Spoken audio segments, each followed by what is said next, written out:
Happy New Year! Following yesterday's release, I decided to pair these two videos to make a New Year's bundle.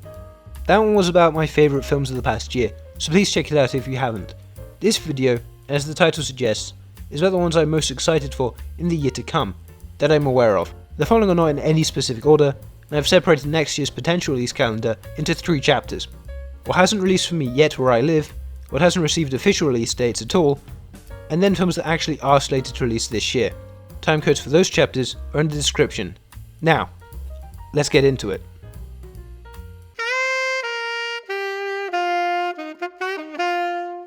Like every year, there have been quite a few stragglers which, mostly due to release scheduling or the fact that they're festival premieres, or a mix of both factors, I haven't been able to watch yet. What's more, I want to make my best of the year list when I've watched more of last year's cinematic slate. Wait until March for that video, please. So here's 6 of those. If you're watching this video the day of release, I might have already watched Marty Supreme. It's a New Year's Day release where I live. It's on the cusp of being eligible for this list. Marty Supreme, from the very beginning of last year, was one of my most anticipated films of 2025. Timothée Chalamet is the only real movie star who's been created in the 2010s/2020s, and one of the reasons why he's become one of the biggest, most interesting actors is his choice of filmmakers. And I love the Safdies. I'll bring up Uncut Gems as many times as I possibly can. So having a partnership of one of the Safdies with Chalamet, keeping that tone which made the other Safdie films so damn great, and a concept which is legitimately unique, has me hooked. Globetrotting, tense, 1950s set, ping-pong thriller. Those words don't feel cohesive, but the filmmakers responsible, and the ensemble cast, especially with Chalamet in the lead, there's a safety net. We were effectively bound to be able to watch a fantastic film. And then it premiered, and he got rave reviews, and now it's really exploded. My hype seemed to have been warranted, so of course it's continued, only building over the past few weeks.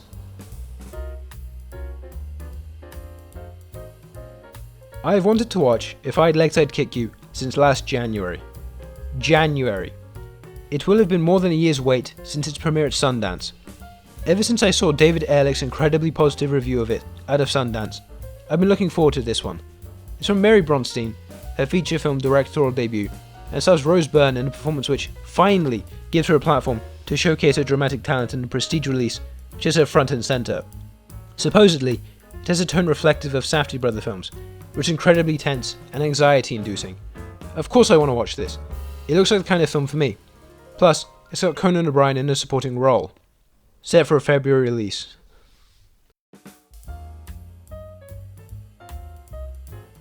I'm excited for this because of its festival buzz, winning both Best Director and Best Actor at Cannes. From what I've heard and read, it's a 1970s set period drama character study with Wagner Moore in the lead, with a strong emotional presence. I like period dramas, I like character studies. This would also be a much needed exposure to Brazilian cinema. I watched a lot of it. It's a quiet, contemplative film, bumping into genre tropes suggested by its title, apparently, which I'm typically a fan of, like Kelly Reichardt's film The Mastermind. Watch my review for The Mastermind. Set for a February release. There was a new Gore Verbinski action movie in 2025. Yes, it only premiered at 2 film festivals, but I'm still counting it. It's shaping up to be a really fun time, and Sam Rockwell is always a plus. The man knows how to deliver a monologue. Watch White Lotus Season 3 for maybe the best one of his. So my interest was piqued when I caught in an interview with Verbinski that Rockwell has an 11-page monologue. Hell, yes. It's a gonzo potential blockbuster with what looks to be huge action set pieces and a lighter tone, all also being technically an independent film. Sign me up. Again, set for a February release. I'll come clean. I only became aware of Wasteman when I was pilfering through David Johnson's filmography for more stuff with him to watch after the long walk. He's one of my favourite new actors on the scene, so I had to watch more, and then found that he had a new film premiere at TIFF with pretty great reviews. Then the first trailer dropped, and wow, it's a prison film which actually looks tense as hell. Really brutal. I'm digging the mesh of vertical phone shots with more traditional cinematography. Johnson is looking to be more low-key this time round, a change of pace after being the scene stealer in not one, but 2 Hollywood blockbuster-ish films in Rye Lane. Tom Blythe looks crazy, like, actually insane, so it should make for an interesting first impression of him. No, I didn't watch the Hunger Games movie he was in. Set for a February release. It's a new Park Chan-wook film. Need I say more? It's a comedy from the Korean auteur, the first in what feels like ages since 2007's I'm a Cyborg, but that's okay.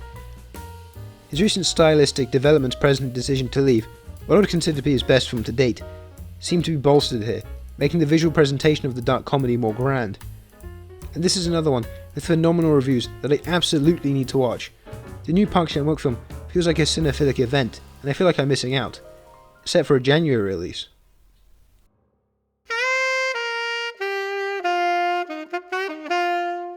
So many films get announced each year. Whether or not they're released, if at all, is a different thing. But as studios shift their release calendars or drop films before they're ever expected, I wanted to highlight a couple of potential 2026 releases. To reiterate, these are likely not coming out this year. I just want to talk about them briefly. Feel free to skip this part to get to the films which are definitely releasing this year, until dates are possibly changed once more. I really love Triangle of Sadness. Its political messaging may be as subtle as a mace at full swing, but it is glorious nonetheless. So I heard that there's a new Ruben Östlund satire on the horizon. Of course my hopes began to build, this time about electronics and people's dependence on them. I'll be bringing up a point here that will be echoed in the main meat of the video, the real, full top 10. But the entertainment system is down, also happens to have an action movie star in its roster at the top of the call sheet, according to the information currently on Letterboxd. Keanu Reeves. We're in a new golden era of Keanu Reeves after John Wick, where he's working on a greater range of movies and, to be more exact, a broader spectrum of talents behind the camera he's partnering with, and that's got me hyped beyond compare.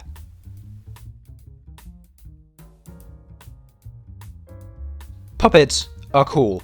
We don't get enough films with an embrace of theatrics as we did in the era where Jim Henson was revolutionizing the form with The Muppets, Dark Crystal, and Labyrinth, which would then seep into the works of his collaborators, like Frank Oz, and contemporary cinema as a whole. But, with the rise of CGI, fewer films have been as puppet-focused without losing sight of what makes puppets so special as an art form. I'm talking about live-action films with puppetry. We still get animated films from the studios who are hoping to keep that medium alive. And now the Jim Henson Company has returned with a new film, co-produced by them, Grendel, based on the Beowulf story. There are reports that monster puppets are being, or have been built for this film. Essentially confirmed. Bring puppet films back. We need them in an era of computers replacing people. Puppet cinema is needed. Plus, Jeff Bridges is voicing Grendel, which is chef's kiss. Perfect casting. Martin McDonagh is, I think, one of the best screenwriters in the business right now, with a knack for simple, efficiently paced, character-first stories. Take The Banshees of Inisherin for example. It gets to the point quickly, has brilliantly realised characters, and gets under your skin, all while still being darkly humorous underneath. Wild Horse 9 seems to be another one of those stories, which on its own had me excited, but the cast for this one is what has my full attention.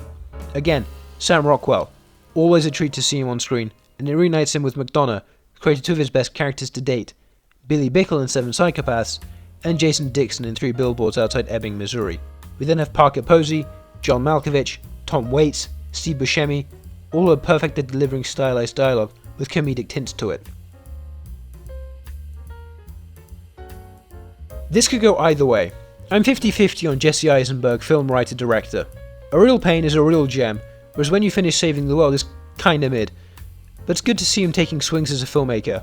Actors turned directors naturally have that safety net that many filmmakers simply don't have access to, with more of a say when it comes to cast and crew.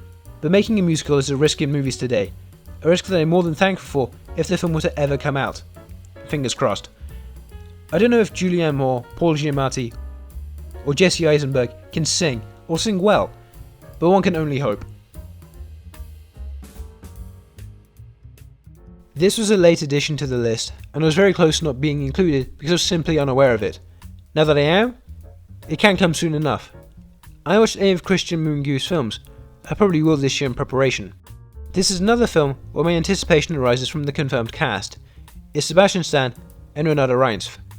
Again, I have not watched a lot of Renata Reinsve.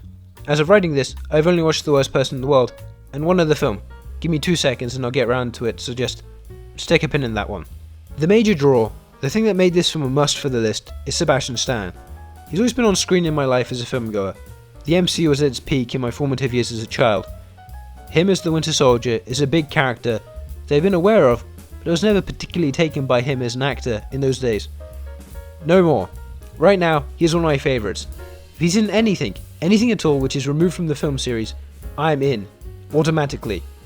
I watched A Different Man opening weekend last year, co-starring Renata Reins, which is the performance which made me such a big fan of Stan's work. Sorry if this is uncharacteristically corny for my show, but here, we Stan Sebastian Stan. And giving you a role where you can speak Romanian in the film, which has no American backing, this is a foreign film through and through.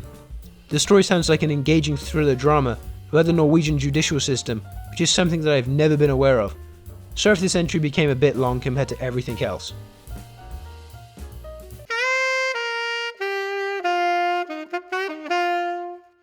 Okay, here we are. Sorry for the not very brief tangents. I just had to mention them in some way before getting to the meat of the video. 2026 is looking stacked for films as of right this very moment, and that's without the festival releases that I'm unaware of presently. A brief lightning round of honourable mentions before I move on. I know, I'm sorry it's taking so long. The Drama, Remain, Clayface, Resident Evil, Disclosure Day, and Z. So, now especially without any further ado, here are my top 10 most anticipated 2026 releases, which actually have release dates, and are probably coming out this year. May I reiterate, these are my most anticipated films. Disagree with me? Please, build your own hype for films coming out this year. Now, starting with... I'm as sick of Robin Hood films as the next guy. There's something here which I can't help but be stoked for. From the very little that I know, it's Hugh Jackman finally taking a step away from the iconography of the Wolverine claws and working with an up-and-coming filmmaker.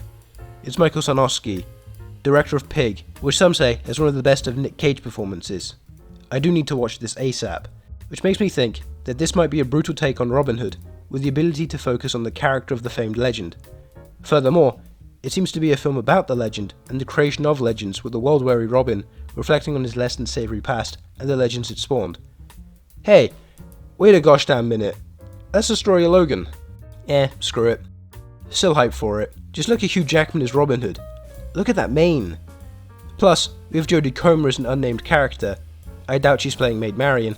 And Bill Skarsgård going against type as Little John of all characters, which was unexpected and now a major facet of why I'm so excited.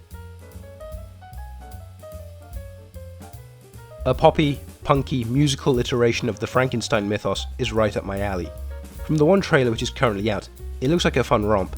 It's the big swings with studio level budgets, which get me the most excited at the beginning of the year, when most films I'm aware of are the studio releases. I don't care about the billionth remake of a film I liked as a kid, or the next superhero movie made by Committee. Give me a musical about Frankenstein's creature and the bride from Maggie Gyllenhaal, produced with Warner Bros. Money, which looks batshit crazy. I love musicals.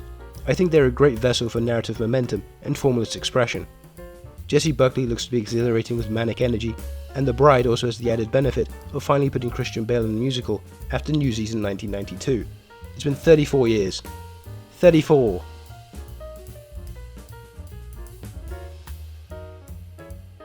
The 28 Days/Years Later series is one of the rare ongoing narratives I'm so wholly on board for. There is another one returning this year, just give it a moment. But the direction 28 Days went with last year's Years, which was released 28 weeks before this next installment, which I find funny in and of itself, was refreshing. It was touted as being a big horror franchise film by the trailers, but that likely wasn't going to happen with Alex Garland writing the entire proposed trilogy. And, confirming my suspicions, it wasn't, and instead was a coming-of-age story about grief and familial bonds, told with the backdrop of a infected, outbreak. Now it's time for Spike to learn about good and evil with the Jimmies, teased at the end of the first 28 Years Later film. I don't think we had enough of Jimmy Crystal in that film, so having a full film with him as the antagonist, I can only assume, is enticing. Plus we have Ralph Fiennes going absolutely ballistic in the trailer. The back and forth between him and O'Connell's sadistic character presented briefly in the marketing material is incredibly tantalizing. Nia DaCosta is a great pick to take the reins of this franchise, and 2 weeks' time cannot be soon enough. Laika is back. Finally, after a 7-year absence, they're back with a new stop-motion animated film. I'm a lover of stop-motion, especially the films that Laika produces, and Wildwood is being shaped up to be the largest scale epic that they've been able to bring to life. There haven't been any trailers yet. Most of the films I've talked about and will continue to talk about don't yet as of writing this list. But we do have behind the scenes clips of Wildwood, and I must say, the puppetry on display for this one is nothing less than magical.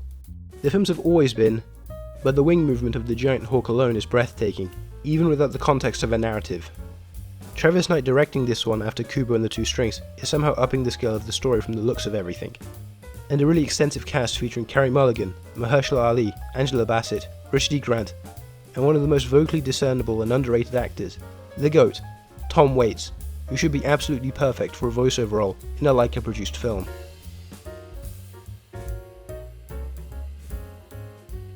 Denis Villeneuve's Dune films are the other ongoing film narrative I haven't yet checked out of. They haven't given me a reason to.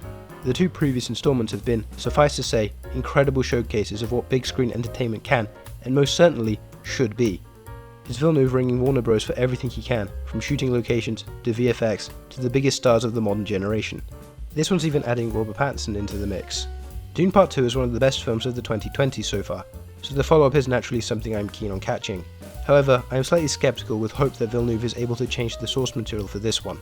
I've read Dune Messiah, and it goes for unsubtlety to garish results. Worked for the book, but I doubt in its ability to do so in a film, which is directly continuing from the most acclaimed sci-fi film duology in recent memory. I've got high hopes that this film delves into the weirder facets of Herbert's books. This is the rare example of a film I'm unbelievably hyped for, which has trailers out. 2 of them, so I have more of an idea on how good the film is going to be, based on stuff that I can see with my own eyes. It's got Ryan Gosling doing what Ryan Gosling does, balancing both comedic and dramatic in the same role, within what looks to be a giant-scale space opera / character drama with high external stakes and personal relationships. It gives me Interstellar vibes on that very base science fiction story layout. It looks to be using Lord and Miller comedy within an operatic story with a brilliant leading man. There's also an alien in this story who looks to be a lot of fun, so consider me intrigued. Her Private Hell is my one real wild card on this list. At least with all the other entries on this top 10, there's a plot synopsis, no matter how short and uninformative they may be. But this one doesn't have that. It's a new original film from Nicholas Winding Refn, which promises to be full of violence, sex, and glitter. So, do with that as you will, but I think Refn makes interesting films which, historically, have been able to click with me. This one also has an eclectic cast. As you can see with this video, an interesting cast and director can really build my hopes for a film. Sophie Thatcher in the lead, I think, with Charles Melton from Warfare, Aoi Yamada from Perfect Days, Hidetoshi Nishijima from Drive My Car, and Diego Calva, who should have been in more films after Babylon. This one's the most up in the air quality-wise, because of how little has actually been said about it, but Refn has a particular voice when it comes to his films, so you ought to be excited.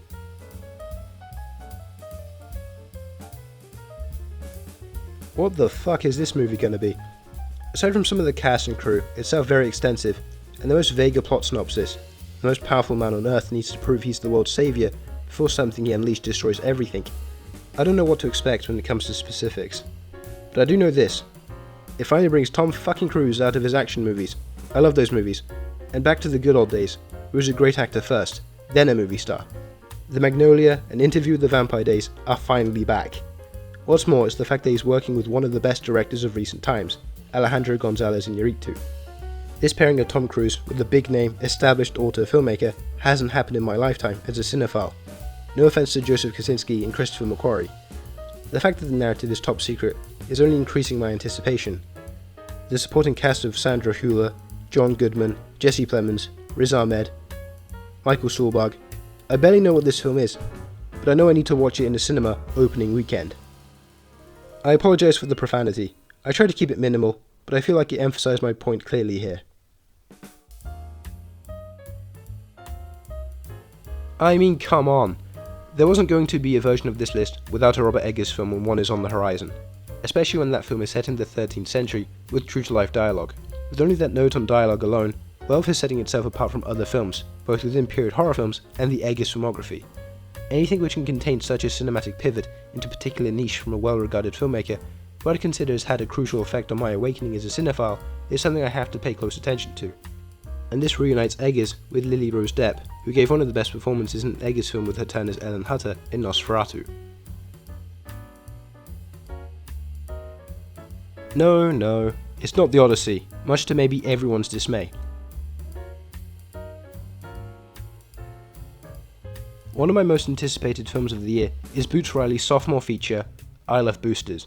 This isn't something I've really mentioned before, but one of my all-time favourite films is his directorial debut, Sorry to Bother You, which is bold and excessive with its messaging, a real eclectic melange of genre and metaphor, which is endlessly engaging. Selling a new Boots Riley film this year with a basic-ish plot synopsis on Letterboxd has me hooked. It says it's about shoplifters who take aim, whatever that means in the context of a Boots Riley picture, at a fashion maven. That could go anywhere stylistically, and I'd wager it'll end up at least being similar to his previous film. And the cast! Keke Palmer, Naomi Ackie, Demi Moore, Will Poulter, Don Cheadle, Lakeith Stanfield back after Sorry to Bother You. You better believe I'm hyped for this.